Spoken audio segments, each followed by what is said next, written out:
Hello and welcome to the news at 7, where we get to the heart of the day's stories and communities across Scotland. Tonight, bus manufacturer Alexander Dennis says it plans to close its Falkirk and Larbert site with a loss of 400 jobs. It's always bad news when people are losing their jobs over that. It's a livelihood as well, so people have got bills to pay. We've got two cousins working Alexander's, and so they're going to be out of a job. We'll get reaction to the announcement. Also tonight, the UK government says Scotland will receive the largest settlement since devolution, as Rachel Reeves announces the spending review. We are renewing Britain. But I know that too many people in too many parts of our country are yet to feel it. And we'll have all the sport with Sheila. What do you have tonight? We speak to Scottish UFC fighter Paul Craig as he prepares for what he admits is a crucial fight in Atlanta this weekend.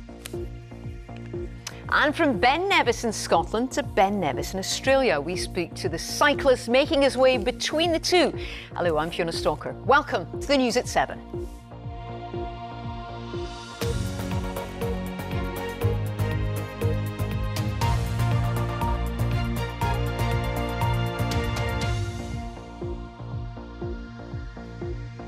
Hello, the bus manufacturer Alexander Dennis has announced that 400 jobs are at risk at its Larbert and Falkirk site after the company said it was considering moving all its operations to Scarborough.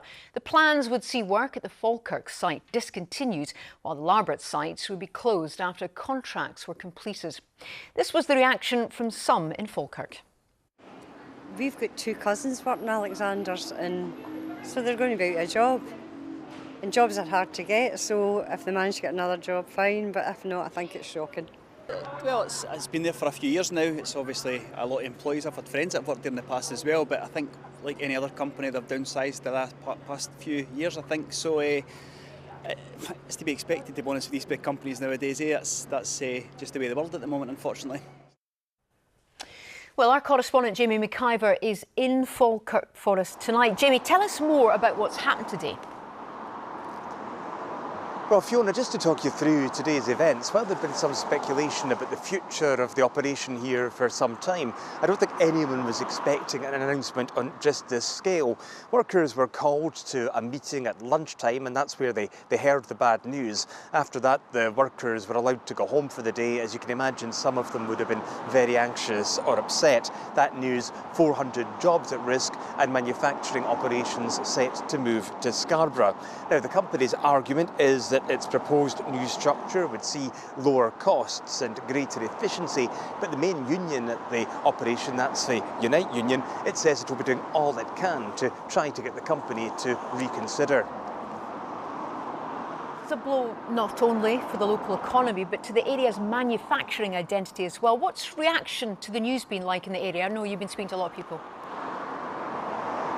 Well, indeed, and as you can imagine, there's an awful lot of concern in the area. Alexander Dennis would certainly not have taken this decision lightly. The question is whether anything might realistically happen now which could cause the company to reconsider. Is there anything which either the Scottish Government or the UK Government could realistically do which might bring about a change of heart? Or is this simply an indication of the kind of difficult decisions which major companies have got to take if they're going to survive in a competitive market? Now, this operation, as you suggest, it's of huge significance around Falkirk and Larbert, not just economically, but as part of the area's very identity. There's a pride sometimes here when people see buses in the rest of Scotland, the rest of the UK, with which they know were manufactured here in Falkirk. No doubt all these arguments about whether this is strategically significant to the whole of Scotland and not just locally will be heard in the coming weeks. All right, Jamie, thank you so much for that. That's our news correspondent, Jamie McIver, speaking there. Let's look at the spending review announcement by the UK Chancellor earlier today. Amongst the proposals, money was announced for new affordable and social housing, an increase in NHS spending and a pledge to fix crumbling classrooms. Speaking in the House of Commons, Rachel Reeves said she rejected the idea of austerity and is focused on national renewal.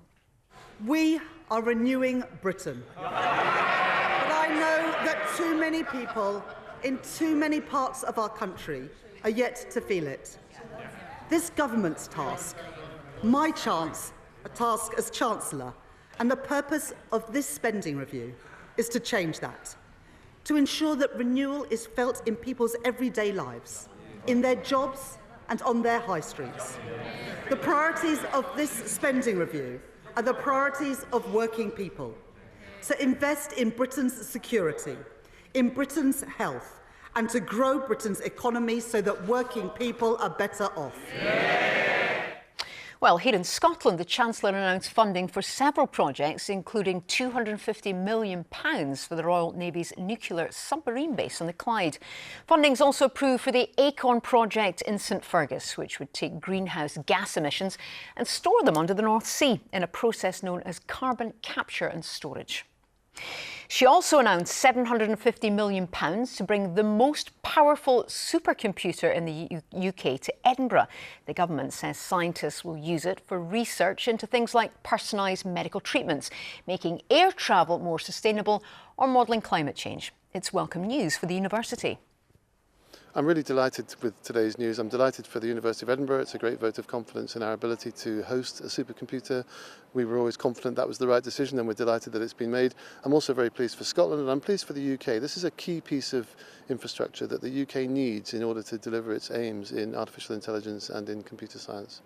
It's a national asset, so it's absolutely enormously important that we're able to keep pace with supercomputing capacity that is really galloping right across the world. It was really important that the UK wasn't left behind, because supercomputing is so important for all of the innovations that are to follow, whether that's in healthcare, education, products, services, industry. Supercomputing is going to be really at the heart of all of it.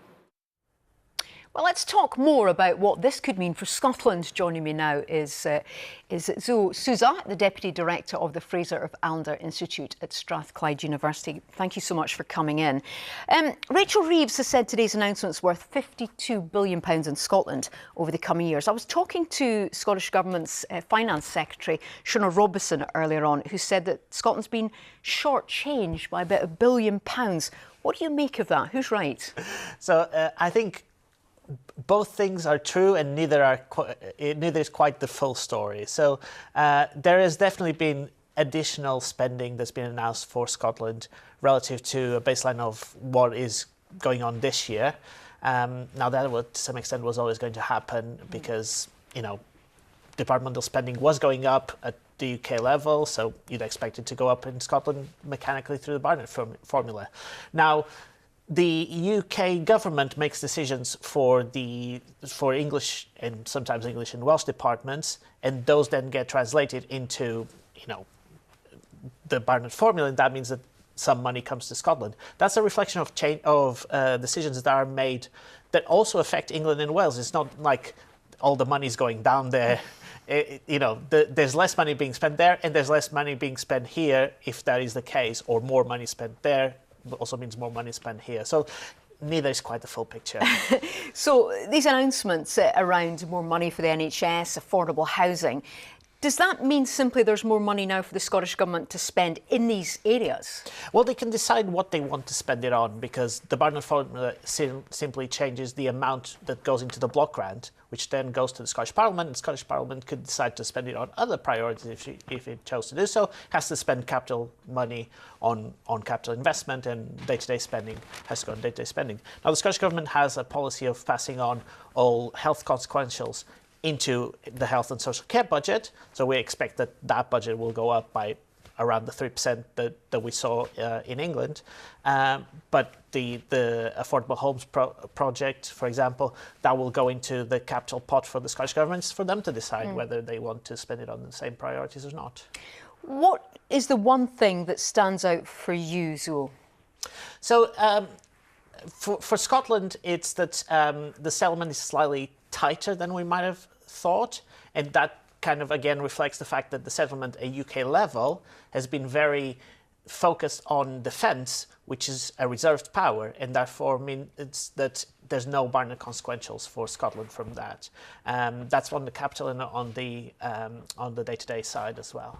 Just briefly, the Conservatives accused the government of spend now and tax later. Do you think tax rises is needed to offset what's been announced? I spoke to a Treasury Minister earlier on who said this is paid for, but what do you think? So There's been no change to the overall level of spending, really. This was just about allocating amounts of money that were already set. So this, strictly speaking, doesn't change the fiscal rules now, or compliance with them, whether we're in the same position to spend the same amount of money. And indeed, the additional spending that has been committed, for example, on winter fuel payment, that is out with what has already been put into the allocations, and therefore that has to be paid for somehow. Otherwise, it's going to reduce the headroom. Thank you for crunching the numbers for us. I'm sure you've got an evening of number crunching ahead of you, Zuo. Thank you so much for coming in, Zuo Suso there from the Fraser of Allender Institute at Strathclyde University. Thank you. Now, thank you for joining us on tonight's News at 7. We have more in the programme, including we'll hear from people living near the proposed Flamingo Land site on the banks of Loch Lomond after it was announced the plans had stalled. This time tomorrow night, we've got some heavy thundery rain pushing in from the south. Before then, some warm and humid weather. I'll have a full forecast for you later in the programme.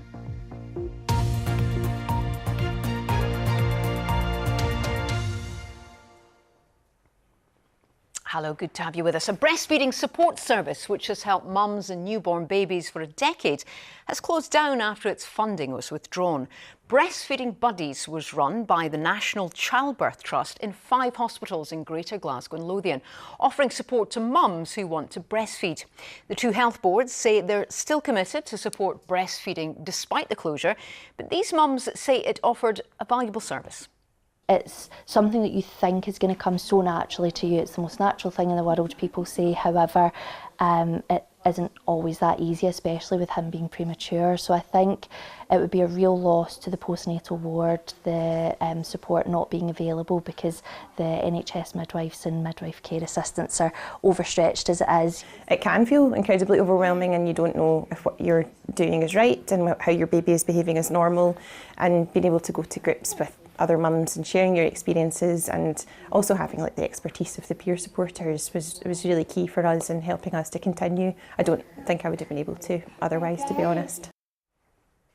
Well, let's speak now to Sarah Edwards, the Scottish Programme Manager at the Breastfeeding Network, which offers peer-to-peer support in communities up and down the UK. Sarah, good to have you with us. What's your reaction to this, and why do you think these services are so vital? Hi, thanks for having me with you. I think it's always a shame when what are obviously valuable services are stopped or changed like this.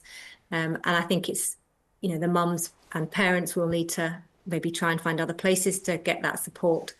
I think some other mums there mentioned midwives and health visitors as well. So there are lots of kind of potentially other options for parents, but we do know that peer support's a really important way to support new mums. Do you think there's a lack of understanding about the amount of support needed for people who do need it?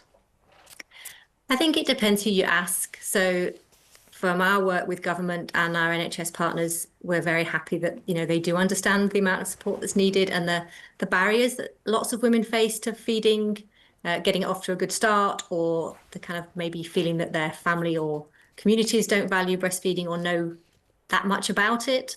But I think that I think there's kind of some people really do know, and we're kind of happy. Scottish Government have released this week a new strategic framework around breastfeeding and infant feeding, which I think really shows they put a lot of importance on it and they value it. But we know from talking to women that they do often feel that there just isn't people around them they can ask, and that's where the peers come in from whatever organisation, who are other women who have fed their own children, who they can then just ask, is this normal? Is this how it should be? Just that chatting to other mums, because we know that becoming a mum can be quite an isolating time and people can be quite vulnerable. So having that kind of access is really important. I'm interested to see what you think about whether or not there's still stigma around people who want to breastfeed, bottle feeding too, the difficulties that people can face. How do you think that's viewed now? I think we know that the breastfeeding rates in Scotland are gradually increasing, but across the UK, breastfeeding rates are still some of the lowest in the world. So I think there is still, can be a stigma, and I think mothers would tell us that they feel the stigma both ways, whether they breastfeed or they formula feed. So I think it's really important that support is available for all parents, and that I think that people feel empowered to make the choices that are right for their family, and then that they can access the support. And I think that's the vital thing, that they have the information to make those decisions, decide what they think is going to be best, and then they can access that support so that they can achieve whatever goal they've set. And that could be 3 days, 3 weeks, or 3 years of feeding, or it could be that they don't want to breastfeed and they get the support around how that's going to look for them as well. And there's there's so many different ways to feed your baby. It isn't one or the other as well. There's lots of in-between options that it's important families know about those, and that they have the support to achieve what they want to achieve. Sarah, thank you very much for being with us tonight. That's appreciated. That was Sarah Edwards there from the Breastfeeding Network. Let's get a roundup of the stories making the BBC News app in Scotland. 2 women have died and a man's been seriously injured after a crash in Murray. It happened yesterday on the A98 between Buckie and Fossilbrook. Both were pronounced dead at the scene. Edinburgh Airport has been fined after an 81-year-old man died when he fell from a lift designed to help people with disabilities down from the plane. The airport accepted the decision. Council in the Highlands have been asked to approve a 26-seat community sauna in Belfield Park in Inverness. Plans include a cold plunge pool and changing room. And a Highland house where secret agents were kept busy during World War II have been put up for sale. Inverlear Lodge is on the market for offers over £1.3 million. And for more information on all these stories, you can scan the QR code on the screen now. It'll take you to the BBC Scotland News app, where there's more for you, including how a 47-year-old mystery of the North Sea message in a bottle was solved. Now, it's been revealed that plans for Flamingo Land resort on the banks of Loch Lomond have stalled. The Scottish Government say it raises issues of national significance. Plans for the £40 million development include a water park, monorail, hotel and restaurants. So would the resort be an eyesore for the area, or would it help create much needed jobs? Katrina Renton has been to Balloch to find out. This is why Loch Lomond is one of Scotland's most popular beauty spots. Breathtaking views, our scenery at its best. Flamingo Land wants to build a £40 million resort here called Lomond Banks, featuring a water park, monorail, hotel and restaurants. The project would redevelop an area in and around the village of Balloch. There was strong opposition to the initial proposal. One petition attracted 174,000 signatures. Eileen Colley has lived in the area all her life. It's miles too big, it would just dwarf. This is essentially a village and it's very popular. People come here from everywhere in the world to enjoy the scenery, which is iconic. But this local minister says he was disappointed when he heard the decision had been recalled. Why do you think Lomond Banks would be good for this area? I think it would bring employment. This is one of the most deprived areas, Western Berkshire is, in Scotland. And I'm chaplain to the Leaving Academy. I see the kids coming out and I think, my goodness, could some of them be employed at Lomond Banks on the real living wage? So is there an appetite for a holiday park here in Balloch today? Our roads are bad enough as it is, and there's no way they can compensate the roads. I think it can only be good for the area. That's only my opinion. It's just too big. I mean, we don't need a monorail. It's not open to us at the end of the day. Whether Lomond Banks development will ever become a reality is now in the hands of Scottish ministers. Katrina Renton, reporting Scotland, Loch Lomond. Well, still to come, we have weather with Christopher on a beautiful day, and we speak to the cyclist going between Ben Nevis in Scotland and the one in Australia. But first, it's sport with Sheila. Thanks, Fiona. Hello there. UFC fighter Paul Craig says he needs an exciting win this weekend if he's to stand a chance of a potential title challenge.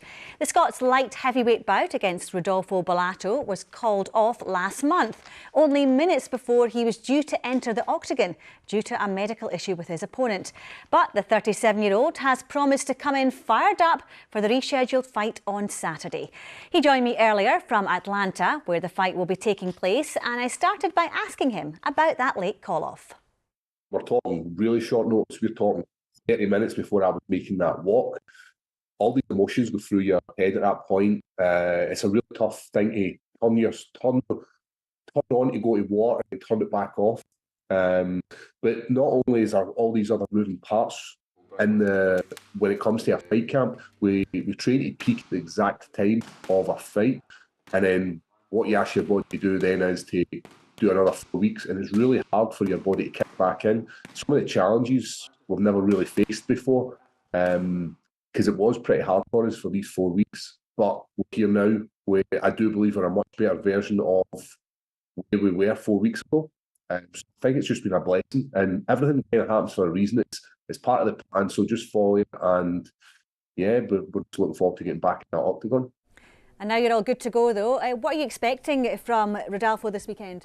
Yeah, I believe Rodolfo's going to have a really rough 4 weeks, because if I found it hard, then he's going to find it even harder. The reason I'm saying that is he was already worn down by the time he made it to the fight the last time in Vegas.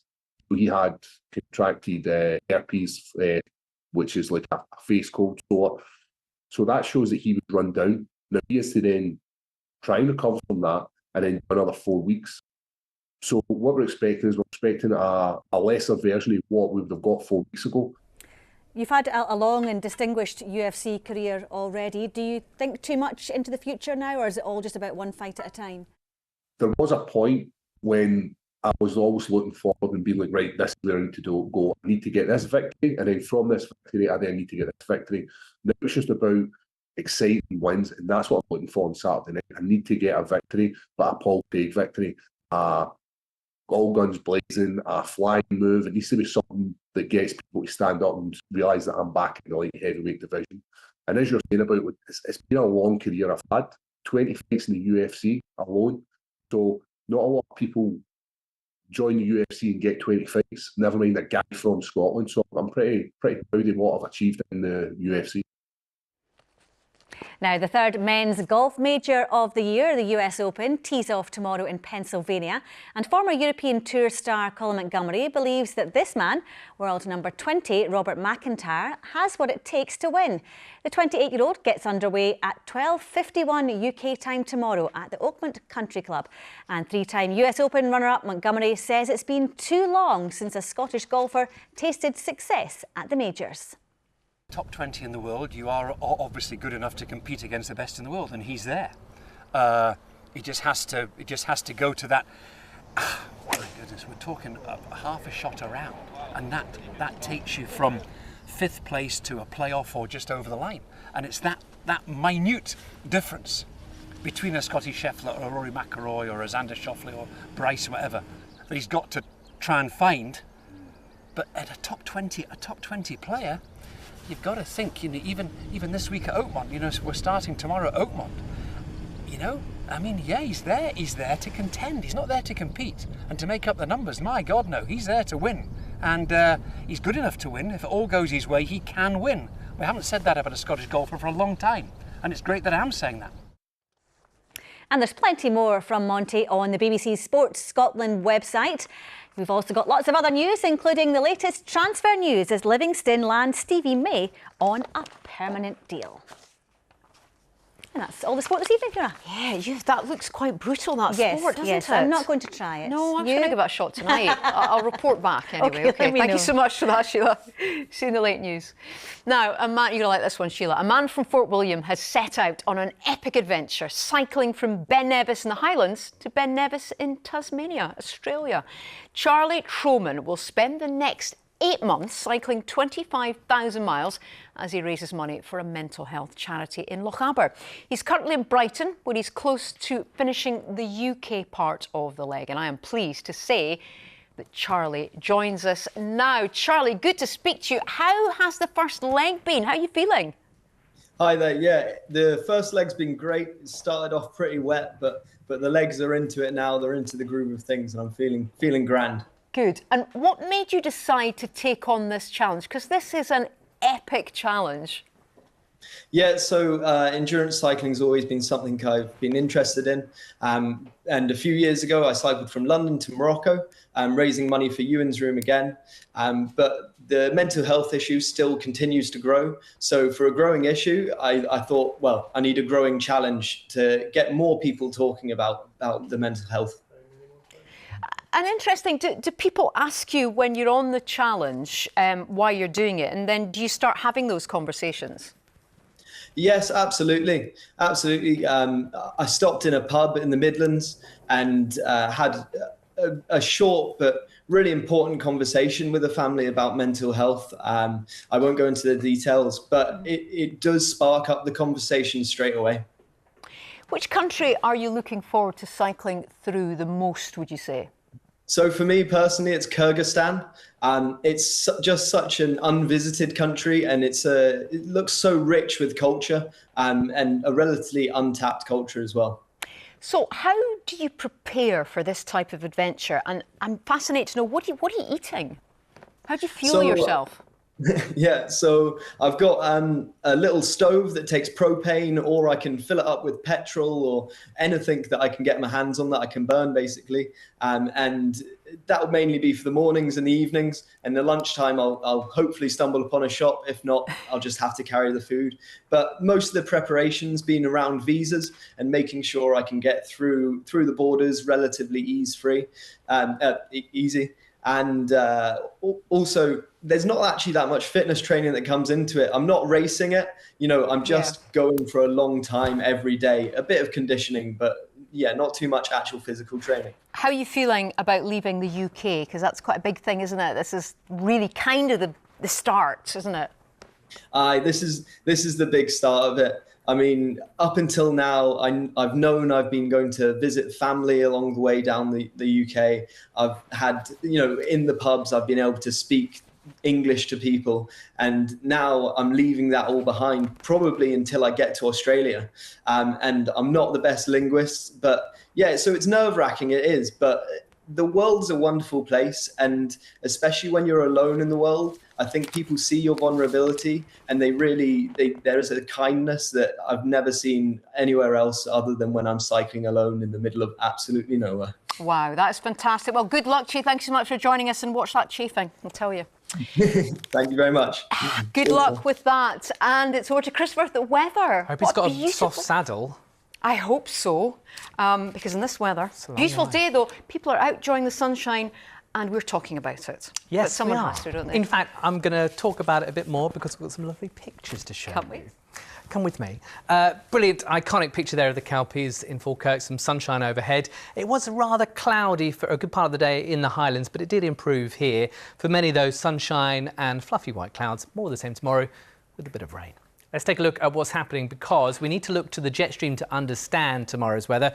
Fast winds way up in the atmosphere, running to the south and then to the north of us, keeping low pressure to the west, high pressure to the east. We're dragging in continental warmth, but at the same time, that low pressure will help spin up a rather heavy plume of rain working its way northwards through the course of the late afternoon tomorrow. We start the day tomorrow on a dry note, a fine note, with some decent spells of morning sunshine. Temperatures here at 8 a.m. around about 14 to 16 Celsius. A little more breeze coming in from the northeast, to the northeast from the southeast, I should mention. And also a bit more in the way of cloud across the northwest, but nothing like that cloudy start you had this morning. And then as we go through the course of the day, we hold on to a lot of dry and fine weather. It will be quite warm, quite humid, and then cloud and rain just beginning to push in towards the southwest. But temperatures for many into the low 20s. And then, as I mentioned, late afternoon is when we start to see that heavy rain move in. It could well be thundery through parts of Dumfries and Galloway, Ayrshire, Glasgow, Inverclyde, in towards Argyll. So a real few flashes and bangs to end the day. For Friday, we've still got low pressure situated to the west, and that means we're dragging in some warm and humid air once again. There'll be variable clouds, some sunshine, one or two showers around, one or two thundery ones, but most of us probably missing them. Temperatures again into the low 20s, one or two spots reaching around 24 degrees. And then to the weekend, on the extended outlook, you can see we've got some rain around on Saturday, but it will be a fresher feel. And then Sunday, high pressure trying to move in. So Sunday, probably the driest of the 2 days this weekend. Here Saturday, it's pretty wet, has to be said, with some heavy downpours working their way northwards. Again, the odd rumble of thunder, but a fresher feel, 17 or 18 degrees. And then on Sunday, the wind's now coming in from the west, so it's cloudier in the west, best of the sunshine in the east, with afternoon highs up to around 18 or 19 degrees. And you can see that on the outlook there, turning a good bit fresher into the weekend, but some heavy rain this time tomorrow night. That's the forecast. Excellent. Let's go and get some sunshine. Thanks for joining us on tonight's news at 7. Graham Stewart will be with us tomorrow. Have a good night. Bye-bye.